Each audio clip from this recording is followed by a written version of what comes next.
ਸਤਿ ਸ਼੍ਰੀ ਅਕਾਲ। ਤੁਸੀਂ ਜੁੜੇ ਹੋਏ ਹੋ ਪੰਜਾਬੀ ਰੇਡੀਓ USA ਦੇ ਨਾਲ ਤੇ ਮੈਂ ਹਾਂ ਪ੍ਰਵੀਨ ਸ਼ਰਮਾ ਲੈ ਕੇ ਹਾਜ਼ਰ ਹਾਂ ਪ੍ਰੋਗਰਾਮ ਸਪੈਸ਼ਲ ਰਿਪੋਰਟ।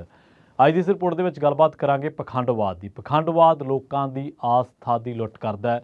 ਆਸਥਾ ਦੀ ਨਹੀਂ ਲੁੱਟ ਕਰਦਾ ਬਲਕਿ ਉਹਨਾਂ ਦੀ ਆਰਥਿਕ, ਸਮਾਜਿਕ, ਧਾਰਮਿਕ ਆਸਥਾ ਦੀ ਲੁੱਟ ਕਰਦਾ ਤੇ ਨਾਲ ਕਈ ਵਾਰੀ ਸਰੀਰਕ ਲੁੱਟ ਵੀ ਕਰਦਾ, ਸਰੀਰਕ ਸ਼ੋਸ਼ਣ ਵੀ ਕਰਦਾ ਪਖੰਡਵਾਦ।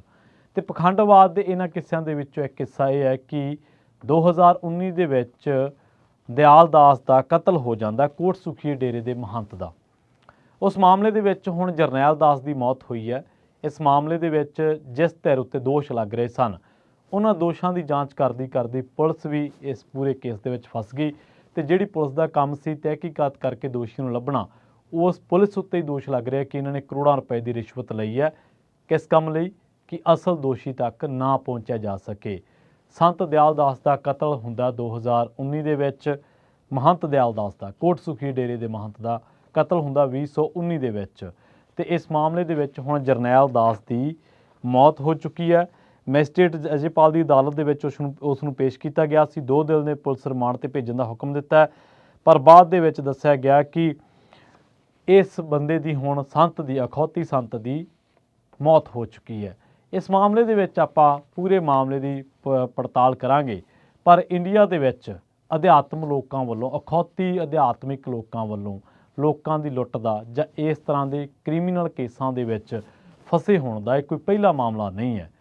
2018 ਦੇ ਵਿੱਚ ਇੱਕ ਮੈਨੂੰ ਰਿਪੋਰਟ ਯਾਦ ਆ ਗਈ ਹੈ, ਅਲ ਜਜ਼ੀਰਾ ਦੇ ਵਿੱਚ ਇੱਕ ਰਿਪੋਰਟ ਛਪੀ ਸੀ, ਕਵਿਤਾ ਵਿਆਸ ਦੀ, ਕ੍ਰਿਸ਼ਮਾ ਵਿਆਸ ਦੀ ਇਹ ਰਿਪੋਰਟ ਛਪੀ ਸੀ। ਜੇਕਰ ਤੁਸੀਂ ਅਲ ਜਜ਼ੀਰਾ 'ਤੇ ਵਿਜ਼ਿਟ ਕਰੋਗੇ ਤਾਂ ਤੁਹਾਨੂੰ 27 ਅਗਸਤ 2018 ਨੂੰ ਇਹ ਰਿਪੋਰਟ ਮਿਲ ਜਾਣੀ ਹੈ। ਅਤੇ ਉਸ ਰਿਪੋਰਟ ਦਾ ਇੱਕ ਟਾਈਟਲ ਬੜਾ ਦਿਲਚਸਪ ਹੈ, ਗੁਰੂਜ਼ ਗੋਨ ਬੈਡ ਇਨ ਇੰਡੀਆ। ਅਤੇ ਇਸ ਰਿਪੋਰਟ ਦੇ ਵਿੱਚ ਬਖੀ ਉਧੇੜ ਕੇ ਰੱਖ ਦਿੱਤੇ ਆ ਉਹਨਾਂ ਅਖੌਤੀ ਲੋਕਾਂ ਦੇ ਜਿਹੜੇ ਆਪਣੇ ਆਪ ਨੂੰ ਅਧਿਆਤਮਿਕ ਗੁਰੂ ਕਲੇਮ ਕਰਦੇ ਸੀ, ਪਰ ਉਹਨਾਂ ਦੇ ਉੱਤੇ ਐਲੀਗੇਸ਼ਨ ਲੱਗੇ, ਕਿਸੇ ਦੇ ਉੱਤੇ ਜਿਸਮਾਨੀ ਸ਼ੋਸ਼ਣ ਦਾ ਦੋਸ਼ ਲੱਗਿਆ, ਕੋਈ ਰੇਪ ਮਾਮਲੇ ਦੇ ਵਿੱਚ ਕਨਵਿਕਸ਼ਨ ਹੋ ਚੁੱਕੀ ਹੈ ਕਿਸੇ ਦੀ, ਕਿਸੇ 'ਤੇ ਕਤਲ ਦਾ ਮਾਮਲਾ ਚੱਲ ਰਿਹਾ, ਕਿਸੇ 'ਤੇ ਕਨਵਿਕਸ਼ਨ ਹੋ ਚੁੱਕੀ ਹੈ ਬਲਾਤਕਾਰ ਦੇ ਮਾਮਲੇ ਦੀ, ਜ਼ਬਰਨ ਵਸੂਲੀ ਦੀ, ਨਜਾਇਜ਼ ਕਬਜ਼ਿਆਂ ਦੀ, ਪੱਤਰਕਾਰ ਕਤਲ ਮਾਮਲੇ ਤੱਕ ਦੇ ਕਨਵਿਕਸ਼ਨ ਹੋ ਚੁੱਕੀ ਹੈ ਇਹਨਾਂ ਲੋਕਾਂ ਦੇ ਉੱਤੇ। ਅਤੇ ਇਹਨਾਂ ਲੋਕਾਂ ਦੇ ਵਿੱਚ ਨਾਂ ਕਿਹਦੇ ਨੇ?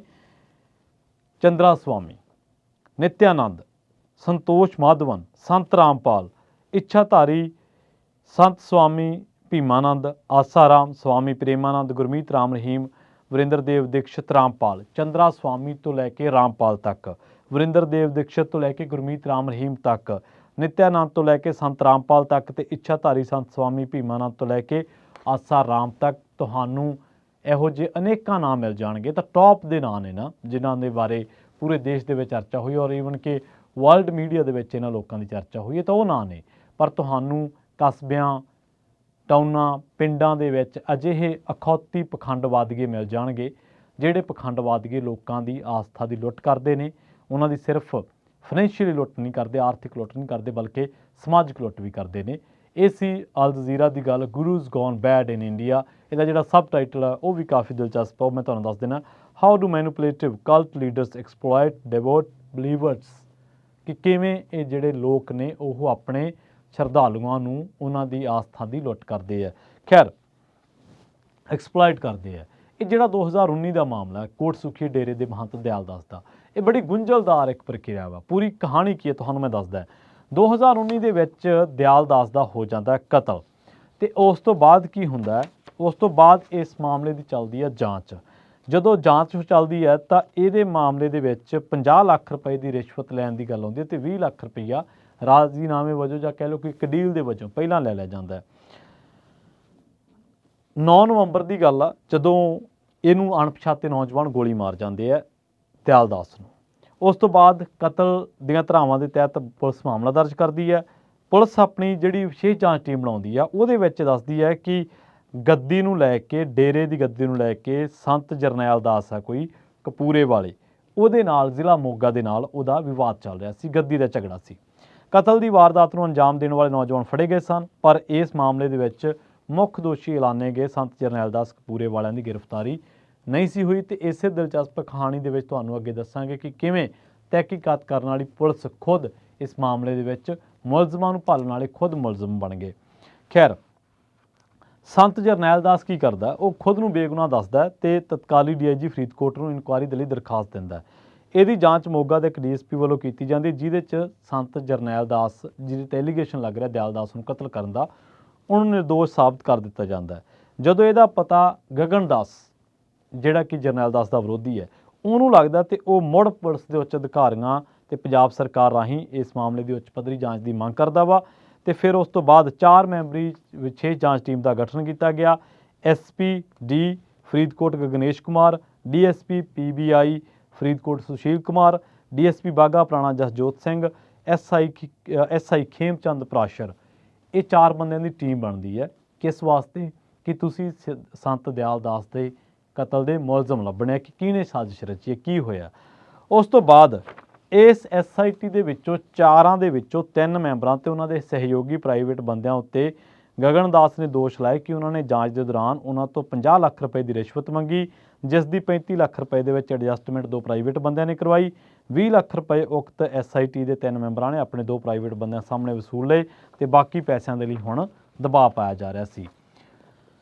ਇਹਨਾਂ ਦੋਸ਼ਾਂ ਸੰਬੰਧੀ ਗਗਨ ਦਾਸ ਪੁਲਿਸ ਦੇ ਉੱਚ ਅਧਿਕਾਰੀਆਂ ਨੂੰ ਸ਼ਿਕਾਇਤ ਦਿੰਦਾ, ਹਲਫੀਆ ਬਿਆਨ ਦਿੰਦਾ ਤੇ ਇਹਦੀ ਇਨਕੁਆਇਰੀ DIG ਫਿਰੋਜ਼ਪੁਰ ਰੇਂਜ ਵੱਲੋਂ ਕੀਤੀ ਜਾਂਦੀ, ਜਿਹਦੇ ਚੱਲਦੇ ਫਰੀਦਕੋਟ ਦੇ ਵਿੱਚ ਆ ਕੇ ਵਿਜੀਲੈਂਸ ਵਿਭਾਗ ਦੀ ਟੀਮ ਨੇ ਇਹਨਾਂ ਤਿੰਨਾਂ ਤੋਂ ਪੁੱਛ ਪੜਤਾਲ ਵੀ ਕੀਤੀ। ਹੁਣ ਪੁੱਛ ਪੜਤਾਲ ਤੋਂ ਬਾਅਦ ਉਹਨਾਂ ਨੂੰ ਗ੍ਰਿਫਤਾਰ ਨਹੀਂ ਕੀਤਾ ਜਾਂਦਾ, ਬਲਕਿ ਉਹਨਾਂ ਵੱਲੋਂ ਇਹਨਾਂ 3 ਪੁਲਿਸ ਅਧਿਕਾਰੀਆਂ ਤੇ ਉਹਨਾਂ ਦੇ ਪ੍ਰਾਈਵੇਟ ਸਾਥੀਆਂ ਸਮੇਤ 5 ਲੋਕਾਂ ਤੇ ਮੁਕੱਦਮਾ ਨੰਬਰ 64 ਚੱਲਦਾ ਥਾਣਾ ਸਦਰ ਕੋਟਕਪੂਰਾ ਦੇ ਵਿੱਚ ਦਰਜ ਕੀਤਾ ਜਾਂਦਾ। ਪੁਲਿਸ ਵੱਲੋਂ ਮੁਕੱਦਮਾ ਦਰਜ ਕੀਤੇ ਜਾਣ ਤੋਂ ਬਾਅਦ ਹਾਲੇ ਤੱਕ ਇਹ ਸਾਫ਼ ਨਹੀਂ ਕੀਤਾ ਗਿਆ ਕਿ ਇਸ ਮਾਮਲੇ ਦੇ ਵਿੱਚ ਨਾਮਜ਼ਦ 3 ਪੁਲਿਸ ਅਧਿਕਾਰੀਆਂ ਜਾਂ ਪ੍ਰਾਈਵੇਟ ਬੰਦਿਆਂ ਵਿੱਚੋਂ ਕਿਸੇ ਨੂੰ ਗ੍ਰਿਫਤਾਰ ਕੀਤਾ ਗਿਆ ਜਾਂ ਨਹੀਂ, ਇਹ ਹਾਲੇ ਭੇਤ ਆ। ਪਰ ਹੁਣ ਜਰਨੈਲ ਦਾਸ ਦੇ ਰੋਲ ਤੇ ਆਉਣੇ ਆ। ਜਰਨੈਲ ਦਾਸ ਦੇ ਉੱਤੇ ਕੀ ਦੋਸ਼ ਲੱਗਦਾ ਕਿ ਇਸ ਬੰਦੇ ਨੇ ਸੰਤ ਜਰਨੈਲ ਦਾਸ ਨੂੰ ਕਤਲ ਕੇਸ ਦੇ ਵਿੱਚ ਪਹਿਲਾਂ DIG ਫਰੀਦਕੋਟ ਨੇ ਕਲੀਨ ਚਿੱਟ ਦਿੱਤੀ ਸੀ, ਪਰ ਬਾਅਦ ਦੇ ਵਿੱਚ ਅਦਾਲਤ ਨੇ ਜਰਨੈਲ ਦਾਸ ਨੂੰ ਕਸੂਰਵਾਰ ਮੰਨਦਿਆਂ ਕਤਲ ਕੇਸ ਦੇ ਵਿੱਚ ਮੁਲਜ਼ਮ ਵਜੋਂ ਨਾਮਜ਼ਦ ਕਰ ਦਿੱਤਾ ਸੀ। ਜਰਨੈਲ ਦਾਸ ਨੇ ਆਪਣੀ ਗ੍ਰਿਫਤਾਰੀ ਉੱਪਰ ਰੋਕ ਲਾਉਣ ਦੇ ਲਈ ਪੰਜਾਬ ਤੇ ਹਰਿਆਣਾ ਹਾਈ ਕੋਰਟ ਦੇ ਵਿੱਚ ਪਟੀਸ਼ਨ ਦਾਇਰ ਕੀਤੀ। ਜਰਨੈਲ ਦਾਸ ਨੂੰ ਕਲੀਨ ਚਿੱਟ ਦੇਣ ਦੇ ਮਾਮਲੇ ਦੇ ਵਿੱਚ ਉੱਚ ਪੁਲਿਸ ਅਧਿਕਾਰੀ ਕਰੋੜਾਂ ਰੁਪਏ ਰਿਸ਼ਵਤ ਲੈਣ ਦੇ ਮਾਮਲੇ ਦੇ ਵਿੱਚ ਨਾਮਜ਼ਦ ਹੋ ਚੁੱਕੇ ਨੇ। ਇਸ ਕੇਸ ਦੇ ਵਿੱਚ ਪੁਲਿਸ ਅਧਿਕਾਰੀਆਂ ਨੂੰ ਰਿਸ਼ਵਤ ਦਿਵਾਉਣ ਵਾਲੇ ਵਿਚੋਲੇ ਦੀ ਭੂਮਿਕਾ ਨਿਭਾਉਣ ਵਾਲਾ ਸੰਤ ਮਲਕੀਤ ਦਾਸ ਵੀ ਗ੍ਰਿਫਤਾਰ ਹੋ ਚੁੱਕਿਆ, ਜਿਹਨੇ ਅਦਾਲਤ ਵਿੱਚ ਵਾਅਦਾ ਮਾਫ ਗਵਾਹ ਬਣਨ ਦੀ ਅਰਜ਼ੀ ਦਿੱਤੀ ਸੀ, ਪਰ ਅਦਾਲਤ ਨੇ ਅਰਜ਼ੀ ਰੱਦ ਕਰ ਦਿੱਤੀ ਹੈ। ਹੁਣ ਜਰਨੈਲ ਦਾਸ ਦੀ ਮੌਤ ਹੋ ਚੁੱਕੀ ਹੈ। ਬੇਸ਼ੱਕ ਜਰਨੈਲ ਦਾਸ ਦੀ ਮੌਤ ਹੋ ਚੁੱਕੀ ਹੈ, ਬੇਸ਼ੱਕ ਸੰਤ ਦਿਆਲ ਦਾਸ ਮਾਰਿਆ ਗਿਆ, ਪਰ ਇੱਥੋਂ ਇਹ ਪਤਾ ਲੱਗਦਾ ਕਿ ਆਪਣੇ ਨਾਂ ਦੇ ਮੂਹਰੇ ਸੰਤ ਲਾਉਣ ਵਾਲੇ ਅਖੌਤੀ ਬਾਬੇ, ਅਖੌਤੀ ਧਾਰਮਿਕ ਪੁਰਸ਼, ਜਿਨ੍ਹਾਂ ਨੇ ਇੱਕ ਬਾਣਾ ਪਹਿਨਿਆ ਹੁੰਦਾ ਵਾ ਕਿ ਅਸੀਂ ਅਧਿਆਤਮਿਕ ਲੋਕ ਹਾਂ, ਪਰ ਇਹ ਖੁਦ ਲਾਲਚਾਂ ਦੇ ਵਿੱਚ ਇੰਨੇ ਗਰਸੇ ਹੋਏ ਨੇ, ਖੁਦ ਇੰਨੇ ਡਿੱਗੇ ਹੋਏ ਕਿਰਦਾਰ ਦੇ ਮਾਲਕ ਨੇ ਕਿ ਸਾਜ਼ਿਸ਼ਾਂ ਰਚਣ ਦੇ ਦੋਸ਼ ਲੱਗਦੇ ਨੇ। ਸਾਜ਼ਿਸ਼ਾਂ ਰਚਣ ਦੇ ਦੋਸ਼ ਤਾਂ ਦੂਰ ਦੀ ਗੱਲ, ਇਹਨਾਂ ਉੱਤੇ ਪੁਲਿਸ ਅਧਿਕਾਰੀਆਂ ਨੂੰ ਕਰੋੜਾਂ ਰੁਪਏ ਦੀ ਰਿਸ਼ਵਤ ਦੇਣ ਦੇ ਦੋਸ਼ ਲੱਗਦੇ ਨੇ। ਤੇ ਲੱਖ ਲਾਹਨਤ ਉਹਨਾਂ ਲੋਕਾਂ ਦੇ ਉੱਤੇ ਜਿਹੜੇ ਪੁਲਿਸ ਦੀ ਵਰਦੀ ਪਾ ਕੇ ਇਹੋ ਜਿਹੇ ਜਿਹੜੇ ਸਿਉਂਕ ਲੱਗੀ ਵੀ ਇੱਕ ਤਰੀਕੇ ਨਾਲ ਇਹ ਧਰਮਾਂ ਨੂੰ, ਵੱਖ-ਵੱਖ ਤਰ੍ਹਾਂ ਦੇ ਧਰਮਾਂ ਨੂੰ, ਲੋਕ ਕਹਿੰਦੇ ਨੇ ਕਿ ਸਿੱਖੀ ਨੂੰ ਵੀ ਇਹ ਸਿਉਂਕ ਲੱਗੀ ਹੋਈ ਹੈ, ਤਾਂ ਉਹਨਾਂ ਤੋਂ ਕਰੋੜਾਂ ਰੁਪਏ ਰਿਸ਼ਵਤ ਲੈ ਲੈਂਦੇ ਨੇ। ਬਾਅਦ ਦੇ ਵਿੱਚ ਫੜਿਆ ਗਿਆ। ਹੁਣ ਜਰਨੈਲ ਦਾਸ ਇਸ ਮਾਮਲੇ ਦੇ ਵਿੱਚ ਜਿਹੜਾ ਕਿ ਪੁਲਿਸ ਰਿਮਾਂਡ ਜਿਹਦਾ ਮਿਲਿਆ ਸੀ, ਉਹਦੀ ਹੋ ਗਈ ਹੈ ਮੌਤ। ਸੰਤ ਦਿਆਲ ਦਾਸ ਨੂੰ ਪਹਿਲਾਂ ਹੀ 2009-19 ਦੇ ਵਿੱਚ ਕਤਲ ਕਰ ਦਿੱਤਾ ਗਿਆ ਗੋਲੀਆਂ ਮਾਰ ਕੇ। ਗਗਨ ਦਾਸ ਇਸ ਮਾਮਲੇ ਦੇ ਵਿੱਚ ਉਹ ਧਿਰ ਹੈ ਜਿਹੜੀ ਕਹਿੰਦੀ ਕਿ ਦੋਸ਼ੀ ਫੜੇ ਜਾਣੇ ਚਾਹੀਦੇ ਆ, ਪਰ ਦੋਸ਼ ਇਹ ਲੱਗ ਰਿਹਾ ਕਿ ਉਹਨੇ ਵੀ ਇਹ ਗੱਲ ਕਹੀ ਹੈ ਕਿ ਲੱਖਾਂ ਰੁਪਏ ਰਿਸ਼ਵਤ ਇਸ ਮਾਮਲੇ ਦੇ ਵਿੱਚ ਸਿਰਫ ਇਸ ਕਰਕੇ ਦਿੱਤੀ ਗਈ ਕਿ ਕਲੀਨ ਚਿੱਟ ਮਿਲ ਜਾਵੇ। ਮਲਕੀਤ ਦਾਸ ਜਿਹੜਾ ਕਿ ਖੁਦ ਆਪਣੇ ਨਾਮ ਮੂਹਰੇ ਸੰਤ ਲਾਉਂਦਾ ਵਾ, ਉਹ ਵਿਚੋਲੇ ਦੀ ਭੂਮਿਕਾ ਦਾ ਕਰ ਰਿਹਾ ਸੀਗਾ ਕਿ ਕਦੋਂ ਕਿੰਨੇ ਪੈਸੇ ਕਿਹਨੂੰ ਦੇਣੇ ਆ। ਹੁਣ ਤੁਸੀਂ ਦੇਖੋ ਕਿ ਨਾਮ ਮੂਹਰੇ ਲਾਇਆ ਇਹਨਾਂ ਨੇ ਸੰਤ, ਤੇ ਇਹਨਾਂ ਦੇ ਜਿਹੜੇ ਅਖੌਤੀ ਪ੍ਰੇਮੀ ਹੋਣਗੇ, ਸ਼ਰਧਾਲੂ ਹੋਣਗੇ, ਉਹ ਕਹਿੰਦੇ ਹੋਣਗੇ ਇਹਨਾਂ ਨੂੰ ਬਾਬਾ ਜੀ ਵੀ ਕਹਿੰਦੇ ਹੋਣਗੇ, ਤੇ ਪਰ ਨਾਮ ਮੂਹਰੇ ਲਾਉਣੇ ਸੰਤ, ਤੇ ਕੰਮ ਵੇਖੋ ਇਹਨਾਂ ਦੇ ਕਿਹੜੇ ਆ, ਗੁੰਡਾਗਰਦੀਆਂ ਵਾਲੇ, ਲਾਠੀ ਮਾਰਾਂ ਵਾਲੇ ਕੰਮ ਹੈ ਇਹਨਾਂ ਦੇ। ਜਿਹੜੇ ਸੜਕ ਛਾਪ ਹੁੰਦੇ ਨੇ, ਫਰੌਤੀਆਂ ਮੰਗਣ ਵਾਲੇ ਲੋਕ, ਉਹਨਾਂ ਨਾਲ ਦਾ। ਤੇ ਕੰਮ ਬਾਣੇ ਕਿਹੜੇ ਆ, ਬਾਣੇ ਅਧਿਆਤਮਿਕ ਲੋਕਾਂ ਵਾਲੇ। ਸੋ ਆ ਇਹਨਾਂ ਦੀ ਸੱਚਾਈ ਹੈ। 2019 ਦੇ ਵਿੱਚ ਕਤਲ ਹੁੰਦਾ ਦਿਆਲ ਦਾਸ ਦਾ। ਕਤਲ ਤੋਂ ਬਾਅਦ ਉਂਗਲ ਉੱਠਦੀ ਹੈ ਜਰਨੈਲ ਦਾਸ ਤੇ। ਜਰਨੈਲ ਦਾਸ ਦੇ ਬਾਰੇ ਜਦੋਂ ਜਾਂਚ ਕੀਤੀ ਜਾਂਦੀ, ਜਰਨੈਲ ਦਾਸ ਕਰੋੜਾਂ ਰੁਪਏ ਦੇ ਕੇ ਪੁਲਿਸ ਵਾਲਿਆਂ ਨੂੰ ਖਰੀਦ ਲੈਂਦਾ। ਪੁਲਿਸ ਵਾਲਿਆਂ ਤੇ ਮੁਕੱਦਮਾ ਨੰਬਰ 64 ਵੀ ਦਰਜ ਹੋ ਜਾਂਦਾ। ਮਲਕੀਤ ਦਾਸ ਇਸ ਮਾਮਲੇ ਦੇ ਵਿੱਚ ਪੂਰੀ ਭੂਮਿਕਾ ਅਦਾ ਕਰਦਾ, ਵਿਚੋਲਾ ਬਣਦਾ। ਗਗਨ ਦਾਸ ਜਿਹੜਾ ਕਿ ਇਹਨਾਂ ਦੇ ਵਿਰੁੱਧ ਇੱਕ ਜਦੋਜਹਿਦ ਕਰ ਰਿਹਾ ਸੀਗਾ, ਉਸ ਮਾਮਲੇ ਦੇ ਵਿੱਚ ਫਿਰ ਐਕਸਪੋਜ਼ਿੰਗ ਹੁੰਦੀ ਹੈ, ਜਾਂਚ ਚੱਲਦੀ ਹੈ, ਪੁਲਿਸ ਅਧਿਕਾਰੀਆਂ ਨੂੰ ਬਰਖਾਸਤ ਕੀਤਾ ਗਿਆ, ਉਹਨਾਂ ਨੂੰ ਮੁਅੱਤਲ ਕੀਤਾ ਗਿਆ, ਕੀ ਕੀਤਾ ਗਿਆ ਇਹਦੇ ਬਾਰੇ ਕੁਝ ਨਹੀਂ ਪਤਾ। ਪਰ ਹਾਂ ਇੰਨਾ ਜ਼ਰੂਰ ਸੀਗਾ ਕਿ ਪੁਲਿਸ ਅਧਿਕਾਰੀਆਂ ਤੇ ਥਾਣਾ ਸਦਰ ਦੇ ਵਿੱਚ 64 ਜਿਹੜਾ ਮੁਕੱਦਮਾ ਨੰਬਰ ਆ ਉਹਦੇ ਤਹਿਤ ਕੇਸ ਦਰਜ ਕੀਤਾ ਗਿਆ ਸੀ, ਜਿਹਦੇ ਵਿੱਚ 2 ਪ੍ਰਾਈਵੇਟ ਬੰਦਿਆਂ ਨੂੰ ਵੀ ਸ਼ਾਮਲ ਕੀਤਾ ਗਿਆ ਸੀ। ਇਹ ਆ ਕੋਟ ਸੁਖੀਏ ਡੇਰੇ ਦੇ ਮਹੰਤ ਦਿਆਲ ਦਾਸ ਦੀ ਕਹਾਣੀ, ਪੂਰੀ ਕਹਾਣੀ, ਕਤਲ ਦੀ ਕਹਾਣੀ, ਜਿਹਦੇ ਵਿੱਚ ਤਹਿਕੀਕਾਤ ਕਰਨ ਵਾਲੇ ਪੁਲਿਸ ਮੁਲਾਜ਼ਮ ਵੀ ਅਖੀਰ ਮੁਲਜ਼ਮਾਂ ਨੂੰ ਭਾਲਣ ਵਾਲੇ ਪੁਲਿਸ ਮੁਲਾਜ਼ਮ ਵੀ ਖੁਦ ਮੁਲਜ਼ਮਾਂ ਦੇ ਕਟਹਿਰੇ ਦੇ ਵਿੱਚ ਖੜੇ ਹੋ ਗਏ। ਹੁਣ ਇਸ ਮਾਮਲੇ ਦੇ ਵਿੱਚ ਜਿਹੜਾ ਅਸਲੀ ਜਿਹਦੇ ਤੇ ਦੋਸ਼ ਲੱਗ ਰਹੇ ਸੀ ਜਰਨੈਲ ਦਾਸ ਦੇ ਕਰੋੜਾਂ ਰੁਪਏ ਦੀ ਰਿਸ਼ਵਤ ਦੇਣ ਦੇ, ਉਹਦੀ ਮੌਤ ਹੋ ਚੁੱਕੀ ਹੈ। ਤੇ ਜਿਵੇਂ ਮੈਂ ਕਿਹਾ ਸੀ ਸ਼ੁਰੂਆਤ ਦੇ ਵਿੱਚ, gurus gone bad in India, Al Jazeera ਨੇ ਰਿਪੋਰਟ ਲਾਈ ਸੀ। ਇਹ ਰਿਪੋਰਟ ਭਾਵੇਂ ਉਹਨਾਂ 10-15 ਕੇਸਾਂ ਤੇ ਆਧਾਰਿਤ ਸੀ ਜਾਂ ਉਹਨਾਂ ਅਹਿਮ ਕੇਸਾਂ ਤੇ ਆਧਾਰਿਤ ਸੀ ਜਿਹੜੇ ਕੇਸ ਇਸ ਦੇਸ਼ ਦੇ ਵਿੱਚ, ਪੂਰੇ ਦੇਸ਼ ਭਰ ਦੇ ਵਿੱਚ ਕੌਮੀ ਚਰਚਾ ਦਾ ਕਾਰਨ ਬਣੇ, ਕੌਮੀ ਪੱਧਰ ਦੇ ਉੱਤੇ ਦੇਸ਼ ਭਰ ਦੇ ਵਿੱਚ।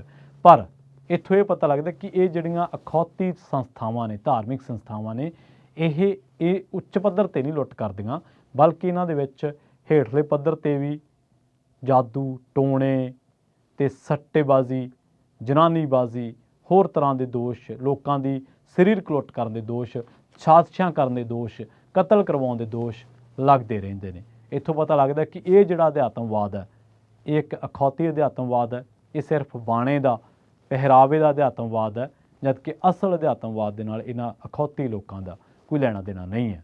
ਜਲਦ ਮਿਲਾਂਗੇ ਇੱਕ ਹੋਰ ਨਵੀਂ ਰਿਪੋਰਟ ਦੇ ਵਿੱਚ। ਮੈਨੂੰ ਪ੍ਰਵੀਨ ਸ਼ਰਮਾ ਨੂੰ ਇੱਥੇ ਤੋਂ ਇਜਾਜ਼ਤ। ਜੁੜੇ ਰਹੋ ਪੰਜਾਬੀ ਰੇਡੀਓ USA ਦੇ ਨਾਲ।